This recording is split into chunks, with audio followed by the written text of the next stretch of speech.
যে নারী প্রতিদিন সকালে ঘর ঝাড়ু দেওয়ার আগে দুইটি কাজ করবে ওই নারীর কপাল খুলে যাবে। বর্তমানে আলহামদুলিল্লাহ নারীরা অনেকটা দিনের পথে চলে এসেছে, তারা এখন আলহামদুলিল্লাহ সঠিকভাবে চলার চেষ্টা করে, সঠিকভাবে চলার ট্রাই করে। আমরা বিশেষ করে সকালবেলা ঘুম থেকে উঠার পরে ঘরটাকে ঝাড়ু দেওয়ার ট্রাই করি।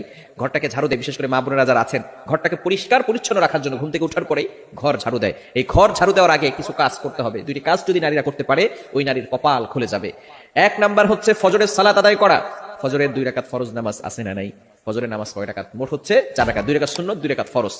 নবীজি সাল্লাল্লাহু আলাইহি সাল্লাম জানিয়ে দিয়েছেন, সহিহ মুসলিম শরীফের হাদিস, যে ব্যক্তি ফজরের 2 রাকাত ফজরের নামাজ আদায় করবে আল্লাহ পাক রব্বুল আলামিন তাকে জিম্মায় নিয়ে নেবেন। ওই ব্যক্তিকে দুনিয়ার কোনো শত্রু কোনো ক্ষতি করতে পারবে না। আল্লাহ পাক রব্বুল আলামিন নিজে পরের দিন ফজর পর্যন্ত তাকে হেফাজত করতে থাকবে। আল্লাহ পাক রব্বুল আলামিন তার জিম্মাদার হয়ে যাবেন। আমরা অনেকে সকালবেলা ঘুম থেকে উঠেই নামাজ না পড়ে ঘর ঝাড়ু দেই। ঘর ঝাড়ু দেন, তাতে কোনো আপত্তি নাই, পরিষ্কার পরিচ্ছন্ন থাকা ভালো। আত্মহুরু শাত্রুল ঈমান, পবিত্রতা হচ্ছে ঈমানের